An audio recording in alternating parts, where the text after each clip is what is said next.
I'm super excited about our next speaker. I've probably said that a few times, but it's because I love our speakers and I genuinely know so many of them personally. Do you ever have somebody, and do you have somebody in your life that every time you like see a certain thing or drive past a certain place, you think of them? You know, like it's just that like recollection. So for this one, for me it's donuts. Every time I see donuts, specifically mochi donuts, I think of this individual. So she's on my mind a lot because there are a lot of donut shops in Phoenix, Arizona, where I live. Like a lot. So, I've known her for years, and I don't have like a perfect introduction planned out for her because I really just wanted to like have it be from the heart. But I've known her for years. I have watched her lash journey. I've watched her grow. I've watched a lot of people in this industry grow, guys. It's like really exciting. I have been proud to be able to say that I've been a mentor to this individual, but the growth and accomplishments that she has attained are all her own. And I'm so proud of her. From the very first time we saw each other in person in Arizona, she had to pick up something from me, and she came to my house and couldn't believe that she was in my house. And she was like, what am I doing here? But at the same time, like, brought me a dozen donuts, and I was like, why do I need a dozen donuts? They were delicious, but that was a lot. I have a little family of 3. To the time that I actually got to go to Seattle and train in her training facility, and her and her husband Mario got dochi. Do you guys know what dochi donuts are? They're like the best mochi donuts you've ever had in your life. And if you've never had mochi donuts, like please find those and enjoy them, but like dochi donuts are the best. So donuts have kind of been this common theme throughout our relationship, and she probably doesn't even know it. But I'm really thankful because it keeps her at the top of my mind. Sandra Lee is somebody who I'm really proud of. I've watched her grow in confidence and in boldness, in incredible strides. She is probably the hardest worker I know. This girl will stop at nothing to achieve what she is looking for, and she does it with kindness and grace and humility, and it's beautiful. Sandra is the owner and a master lash artist at Lashfullee in Kent, Washington. She is I'm gonna cry. She's an educator specializing in lashes and training specifically. She is the winner of the Lashy Awards Trainer of the Year from Lash.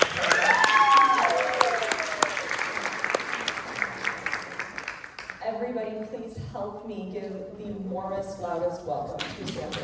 Woo!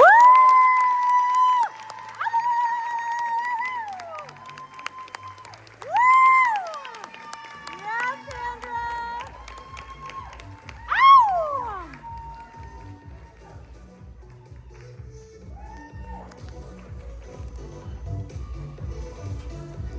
Holy guacamole.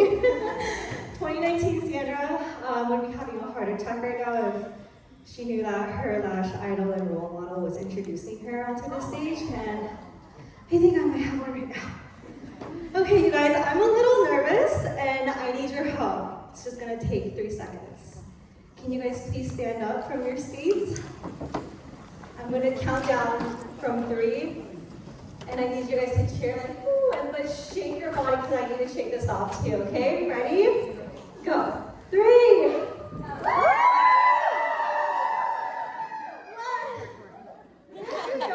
Okay, I did that. That's amazing. Thank you. That was super helpful. I'm really excited to share what I have to share with you guys today. And it's okay if you guys think that I'm crazy, that I'm telling you to ditch the pinch and your isolation tweezers, and somehow still be able to do a new set in like an hour and a half, because I was skeptical too. I wasn't even sure if I could even be up here training others or sharing what I have to share, because I didn't know if it would even work for others the way that it worked for me. So the solutions that I share with you guys today are the solutions to problems that I had as a day one. Don't know anything about lashes, just fake it till you make it, lash artist Sandra. Because look at that tape job. Like, is that much tape even necessary? and look at, okay, right here, bottom right hand corner, Tweezer Man tweezers. I was actually trying to make fans with Tweezer Man tweezers. Okay, and let's not even talk about taking pictures, because there's my mom holding a napkin up to her face so I can see her lashes. I was struggling, okay? I was lost. And I was really close to quitting until I put together this innovative system, technique, whatever you want to call it, that finally worked for me. Well, good morning or afternoon, everyone. My name is Sandra Lee, and before anything else, I am a wife, a mom. Shout out to all the moms out there. Daughter, sister, 3 times business owner, and like Trust said, last year award winner. And I'm most excited to add in here that I am a PLA power trainer. A part of the Trainer Pro Network.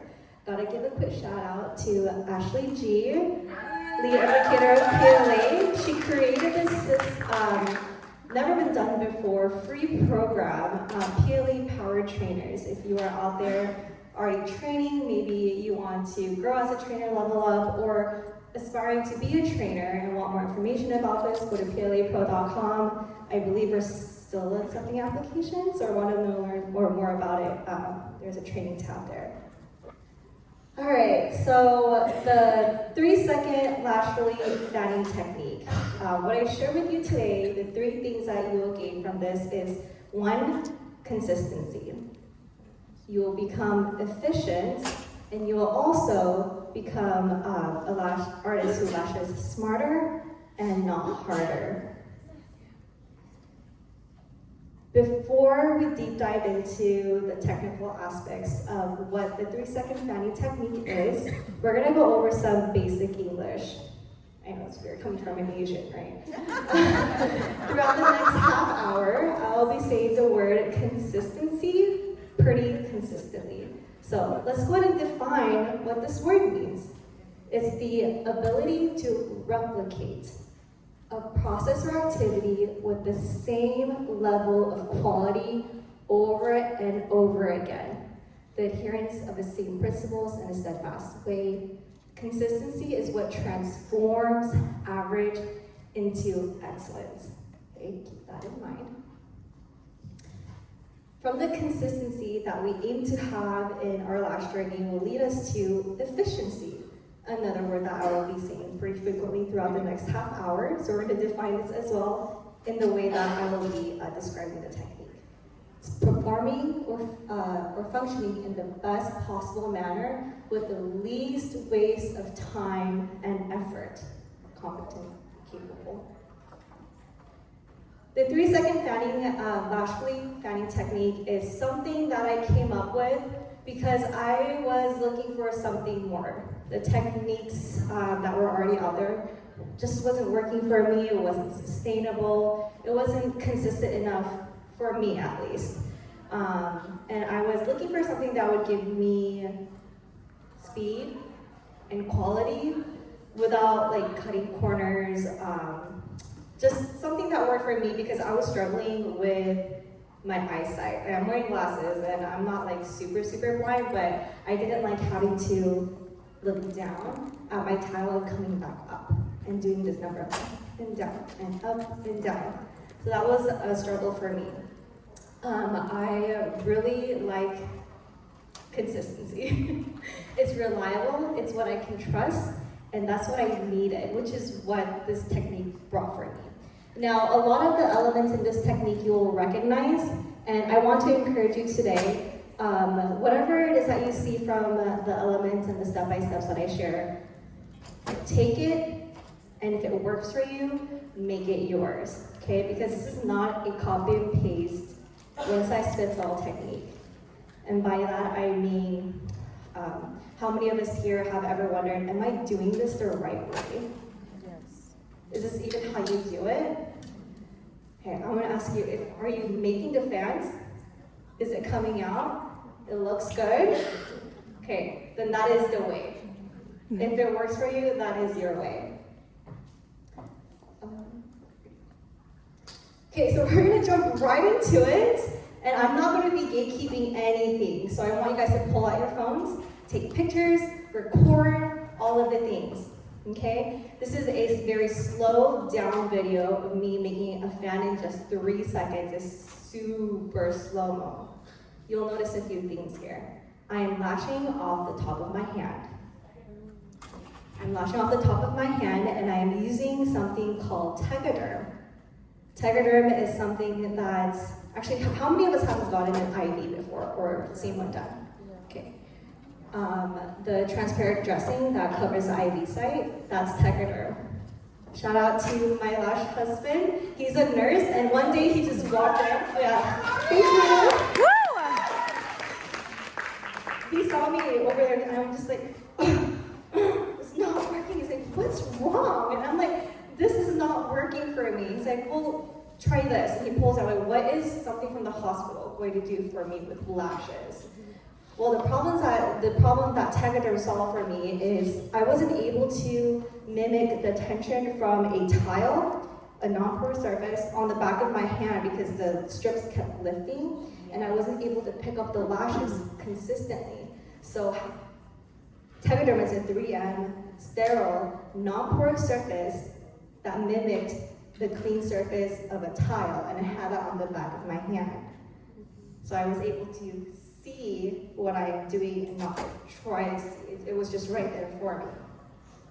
You also notice the glue cup just magically floating there. I'm using something called sticky dots to attach the glue cup onto the back of my hand. How many of us uses this flower cup already? You probably have seen one of these if you have ordered off of Amazon. You literally just take your glue cup and use a sticky dot and put it on the back of your hand. I'm gonna do it real quick, 1 second.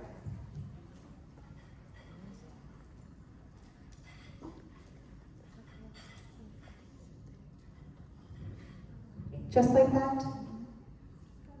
Will not go anywhere, okay? And no, I've never had a glue accident. It doesn't spill out the glue cup. You'll also notice I'm using very fine diameters. I'm talking like 0.03, 0.02. And in this technique, right now, specifically in this video, I'm using PLA Flex adhesive. Very thin in viscosity, flexible to use, and I am using the Limitless velvet tweezers. If you have volume tweezers that open like this, it'll work perfectly, and if you're like a boot tweezer lover, that could work too. So I'm gonna simplify this step by step as much as I can so you guys can replicate this at home. All right, very first thing you're gonna do is pick up those lashes, but here's a few things you wanna keep in mind. For consistency, you wanna do this every single time. The tweezer tips are going to be parallel to the strip, not angled or approaching from the back or the front. It says parallel to the strip, and you will always pick up right above the white line. Maybe it's pink or purple or green for you, but for me right now, it is white. So right where my right red arrow is, that's where you're going to slide in the tweezers, parallel, bring forward the lashes you want to pick up, and squeeze those tweezers at 100% tension. Okay, this is important because that's going to set up the alignment of the lashes in the tweezer in the same way it was aligned on the strip. This is almost the first measure of consistency. It's going to set the tone on how your lash will fan in the next couple of steps. We're about to take it into the glue here, but I do want to point out that for glue control, because less is better than more when it comes to making the fan, I do go back into the glue later if I want to collect more glue for attachment. But notice here, the red circle is indicating the very corner of the glue well. So imagine this. You go outside on a hot day to jump in the pool. So instead of jumping into the deep end, you're lowering yourself in the corner of the pool. But we're gonna be watching the video here in just a second too. You'll notice that I am tapping in the glue versus dipping, because these are very fine diameters. The fine fibers is like a toilet paper, like a very absorbent toilet paper. Imagine you taking the corner of it and dipping it in water. It just kind of soaks it up, right? Same concept. These lashes are just gonna soak up the thin viscosity glue and take it up the lashes.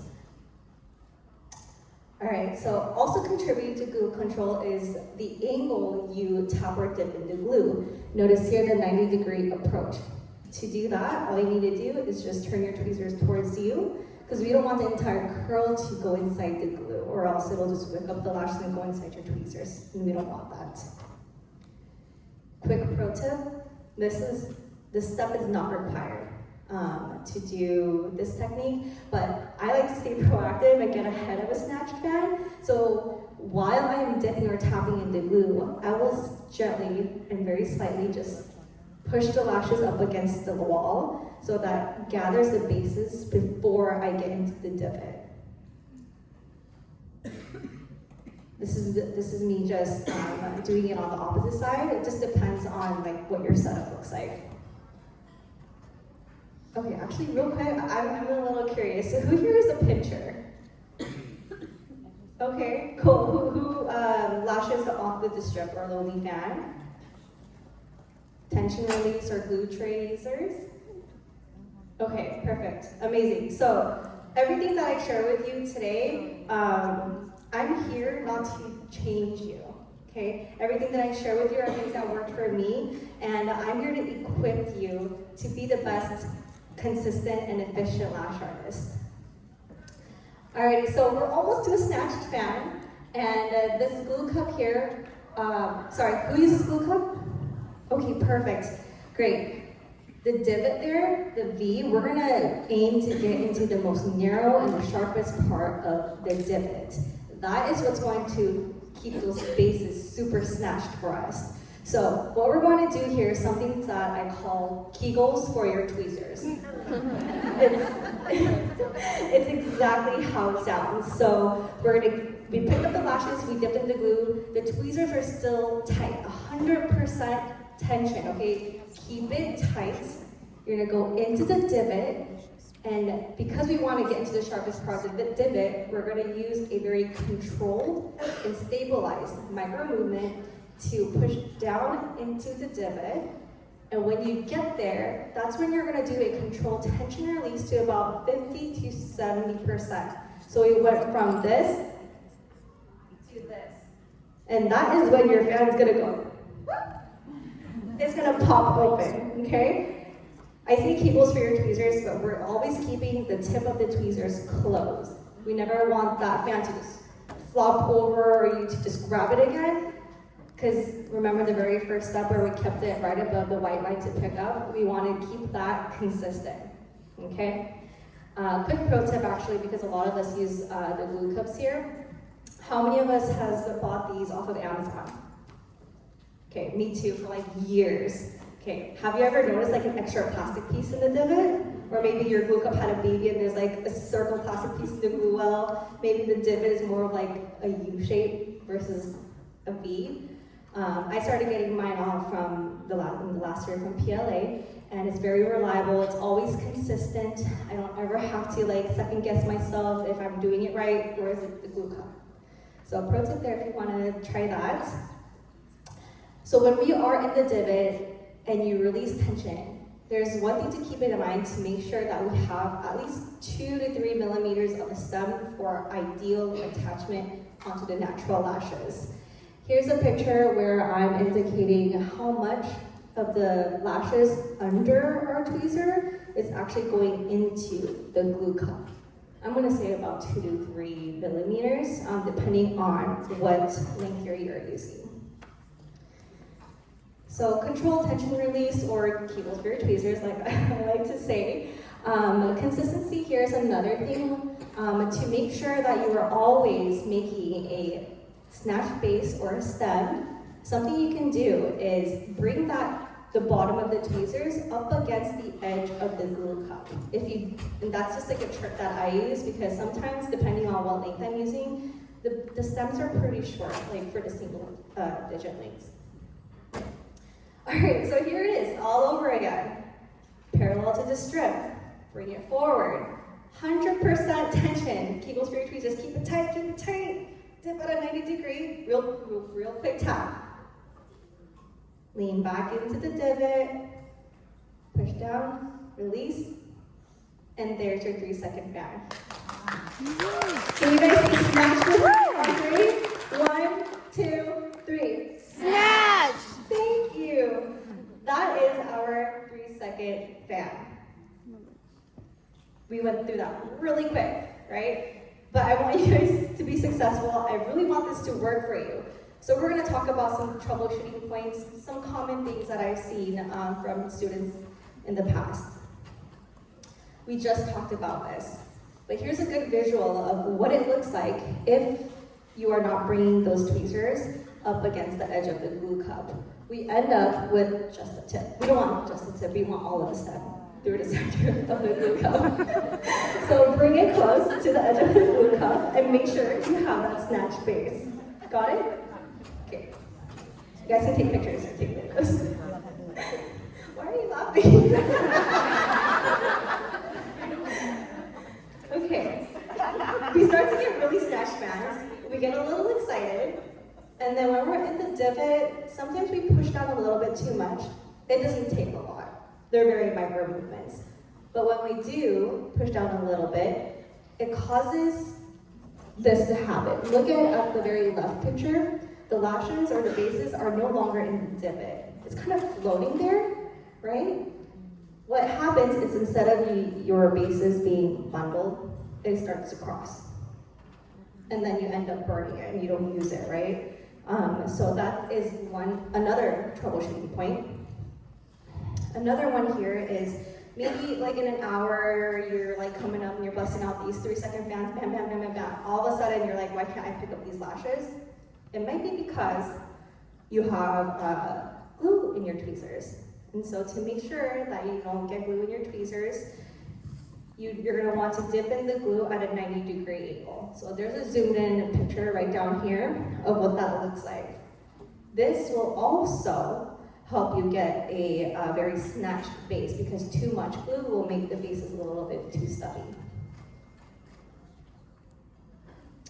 All right, and back to our very first step is where we pick up on the lashes. The X and the check mark is backwards here. If you're a pincher or you like lashed off the strip, you might be more comfortable with grabbing a little bit lower, but with this technique, if you're going to glue and to get that perfect like 2 to 3 millimeter base for ideal attachment and retention, you're gonna wanna grab above the white line or pink line or green line or whatever the line is, right above the strip. This is also going to help you make sure that the glue doesn't lift up your lashes. So this technique is so simple that it can be very easily complicated. And here's a video of me showing that. Because it's so simple, it's easy to overcomplicate or overhandle your lashes. So this is a looping video, but you'll notice on the second part right here, I am doing like a push shimmy thing, and it's taking me a few seconds longer. But what is it actually doing? Is it the fan in the end kind of looks the same, right? But the process is just a little bit longer. So it's a lot of unnecessary extra steps that maybe we are used to doing, but it's a very simplified technique. You don't need to do that anymore. Yes? Sandra, I know they're PLA lashes, but specifically what are they? Oh, these are PLA lashes, but specifically what are they? I'm using limitless lashes here. Oh, the new one. Yes, the new limitless lash. I'm going to talk all about that in just a second. So that is another troubleshooting point, and these are just the common ones. So my next thing here. So PLA limitless lashes. Who's got their hands on these? Woo! Yes. so good, right? I have to shout out Erin. Woo! Coming up, she had a hand in this, and I believe specifically the single digit links, like 7, 8, 9, the technology behind this is so intentional. So here's a close-up picture. The very top one is 7 millimeters, and you can see the brown sticky backing is thinner than it is for the 15 millimeter. That's not an accident. This is very intentional technology, and that is so that those lashes can fan easily for you. Because how many of us struggle with short length, right? Like kind of all of us. I hated it, but it's kind of necessary. So that is something that helped me gain consistency. Are those lashes? But something I really love about the limitless lashes, again, taking me to consistency, are the millimeter markings on the strip.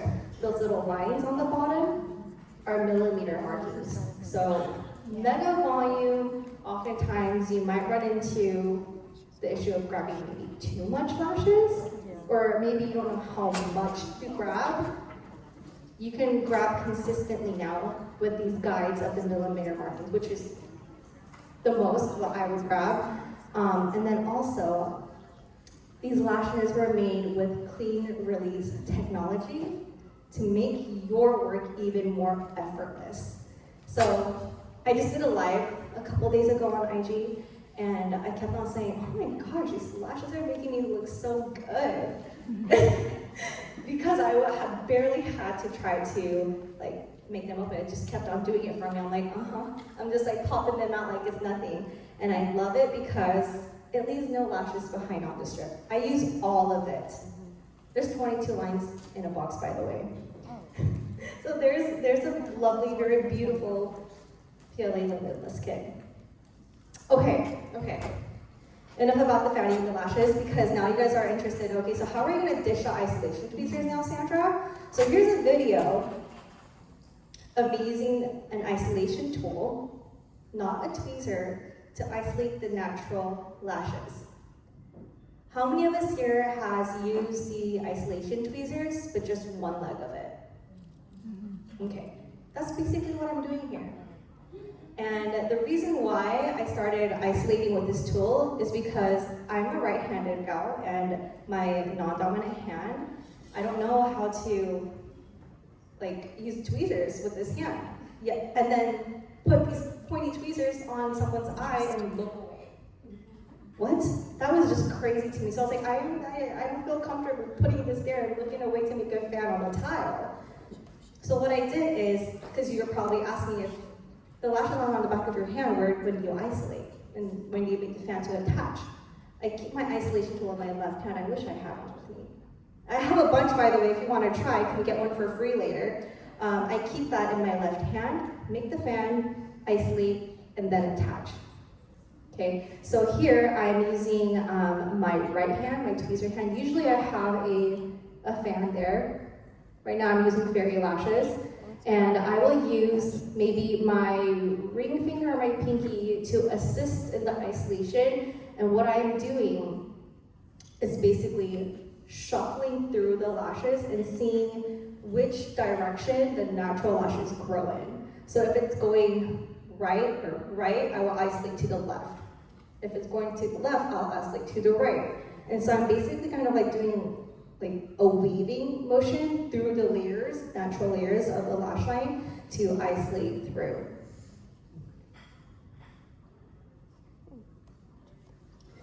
So when using this isolation tool, very similar to like a lash lift tool, the hand placement can get a little bit tricky, but it's not that difficult because we're still using tweezers. So I want to show you quickly where my hand placements are on the client's head and what angle I'm holding the tool. So on the left side of the screen, this is just to show how I'm holding it. The tool, the tip of it is about 12 millimeters at a 45-degree angle. So if you're holding it straight up and down, it's like perpendicular to the head, that tip is going to go where? Like right into the eye, right? So instead of keeping it straight up and down, this also helps us with our wrist and our hand. We're gonna keep it parallel, like almost flat with the head, because if you look closely, the tip is already at that perfect angle so that you can get to those lashes without you like hiking your hand up. You're a lefty, right? I'm a right-handed. You're right-handed? Yeah, I'm right-handed, so my I don't know, the picture looks a little confusing. Your fan with your left hand? I'm sorry, the picture looks a little bit confusing because I'm taking the picture from the left side. But I'm making my fan like this. And then I isolate and I place. Oh, okay. It's a little hard to imagine, which is why in the end, I'll say that. I want whoever can make it to come to the booth, at the PLA booth, because I'm going to be doing a live hands-on demo, and you guys can learn too with me, because this is a whole like 2-day, 1-day class I'm jamming into like 30 minutes, so bear with me here. The key is, though, with the isolation tool, is to make sure that you keep the tool flat and not straight up and down, because we don't want to poke the client in the eye with a very sharp tool. Thank you, Tessany, for your questions. Okay, so here I am, because left-handed. Who's left-handed in here? Okay, cool. So left-handed, right-handed, you can do this exact technique. I have many I've trained. I have one senior artist on my team who is a lefty, and this works just fine for them too. Your hand placement is just going to be on the temples. So if you're working on the left side, your isolation hand is going to rest on the left temple. If you work on the right, you're going to go to the center of the forehead. But I wanted to show here how I'm angling the tool. It is laying flat and it's angled, but it's going in the opposite way. So with straight tweezers that I absolutely disliked using to isolate, I didn't like that they were going in the same direction as the growth of the lashes. So I had this angle, so I turned the tip of the tool so it kind of scoops it away from me. So it's flat and angled. I'll be showing this for the right eye. I kind of went ahead, but this is me working on the right eye, left hand rested on the forehead so I can get to it. It's not like a big reach either. The tool itself is pretty lengthy, I would say, a little bit longer than like your regular volume tweezers, so that I have that length to adjust working from the left eye to the right eye. Bar isolation, I came up with this. There's no name for it. It's whatever you want to call it. But I'm using the bar of the isolation tool. Towards the end of the set, I will lift up the top layers of the natural lashes, or what's already lashed. I'll pull it up, and what's exposed are the naturally isolated bottom layer lashes. So what do? You make the fan, bar isolate, lift up, and pop those fans right in. So this is another isolation method that I can use. Who's used a spoolie to lift up? Yes, same concept, except you don't have to put that tweezer down or tool or whatever, just keep the same tool in your hand and just pick it up. Seconds acts in minutes, and minutes are precious for a lash artist. Okay, so we just went through like a crash course of how to ditch the pinch, but there is something that is very important to me, near and dear to my heart, and I want to share this with you because I don't want this to just all be about like, go make a fan and you can do this, ditch the pinch. Lash business is not easy, right? It's not just about lashing. There's a lot that goes around with it. Life happens. Maybe it's financial, maybe it's clientele management related. Maybe you have a team and it's staff related. I've struggled with not just lashing, trying to find the techniques that works for you. It's like one little thing, and then you're trying to run a business, and there's all this other stuff that you have to worry about, right? There are so many times, and Mario's heard me say this, maybe one of you guys or two, I've said, you know what? Screw it, just shut it all down, like quit, like forget that. They can go somewhere else. Who else has felt that way? We just want to just throw our tweezers on the ground and say, F it, right? I'd be lying if I said I'm not going through it either. So every day something new happens, but we remain flexible, right? I want to share that through the hustle and bustle, I kept coming back to lashes because this is where I found my purpose. And I didn't really learn this until like recently, but I learned that the purpose and my why is because of what happens to others if they use what I share. It's the positive change that happens. And that drives me. So whether it's technique related, actually it's not. It's beyond that. It's not technique related. It's not about the fanning technique. It's not about the isolation or the lashes you're using or the glue that you're using. It's why you're doing what you're doing. And if you're feeling exhausted and tired, because I do a lot of the times, go back to whatever helps you find your why, whether it's the universe or a higher power or whatever else. For me, that's God.